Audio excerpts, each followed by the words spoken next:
still eat dessert at the same time. Hey, it's chocolate cheesecake. Mmm.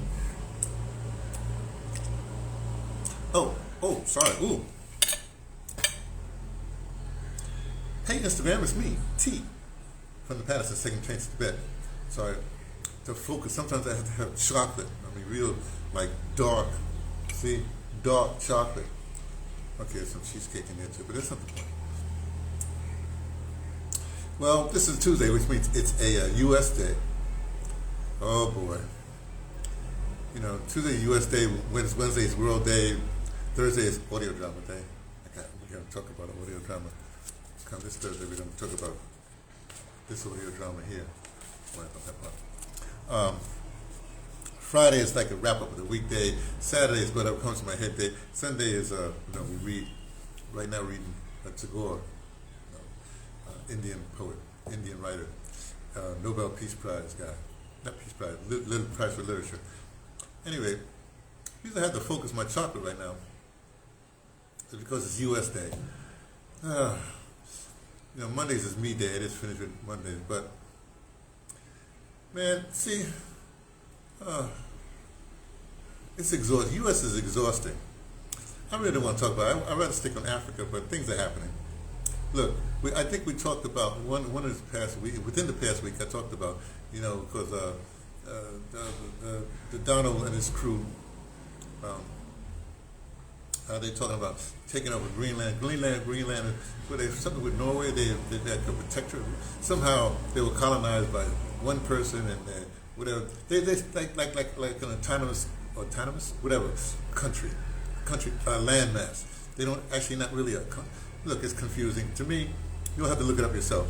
Either way, they have their own government, their own language. They're mostly like what we call autochthonous people, or you say indigenous people, or autochthonous people, right? It's like the northern part of. I did a workshop one time way up in the northern part of Canada where the geese fly home, right? And it's autochthonous people up there, right? The colonizers are all down, in the cities, whatever have you. So Greenland is mostly autochthonous. Anyway, so but they're close to the Arctic Circle, which is now, the ice is melting, so it's making way for they say, hey, look what's under this ice. We got a lot of stuff here, and also, hey, look, and the sea lanes are open up, so we don't, even though, that's the other weird thing. Even though our shipping routes go through Panama Canal, even though we're trying to build something through Nicaragua Canal, we gotta make sure trade that we control the trade that goes between here and there and everywhere. All right.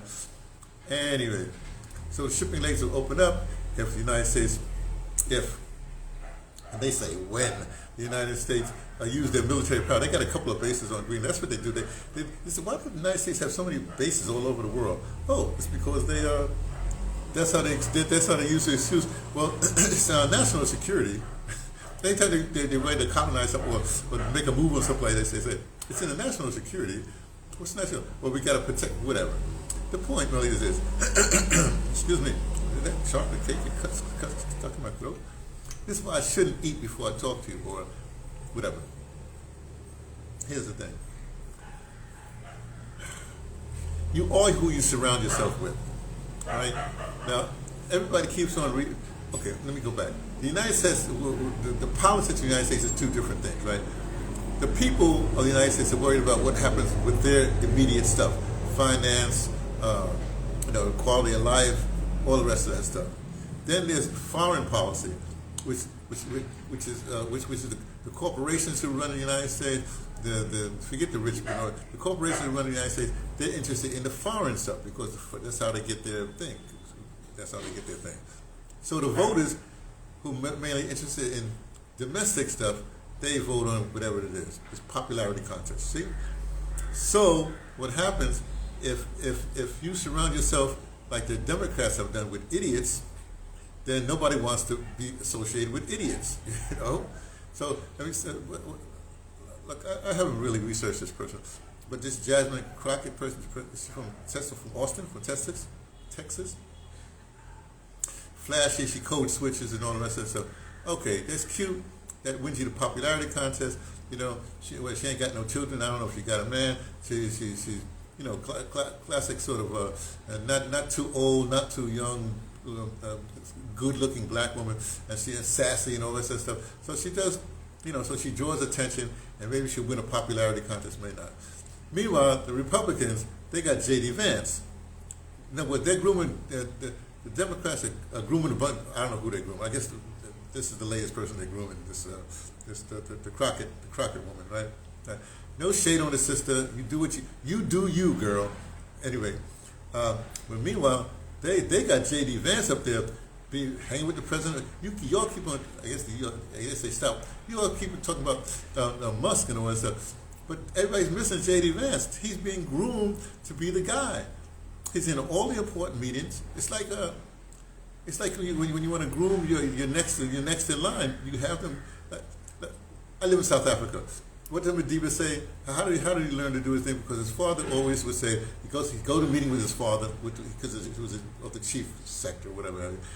And he's noticed that his father would say, we wait till everybody talks and then you talk. So Madiba was groomed to be a chief. You see? So you're groomed to be whatever you're going to be next. Okay. So at first everybody was talking about Trump is grooming his family members. No, he did an audition with J.D. Vance, right? He had J.D. Vance looking at all the other vice presidential candidates and asking what he was. So he knew what he was getting. So when you look what's happening now, J.D. Vance is on everything. So by the time he's running for president, it would be, oh no, he knows everything. He knows all the places. He introduced all the people, all the international people that make that difference, the local people, all that stuff. So it's a done deal. Democrat, just stick a fork in yourselves, right? You can just be ambidextrous and stick two forks in your back or whatever have you. Because you all are done. Why? Because you're idiots. Why am I? Look, I'm not trying. What am I doing? Hey, do what you want to do. I'm not trying to save the country. I'm more interested in Africa. And I'm saying that, and they're doing what they have to do. I still have to read this thing.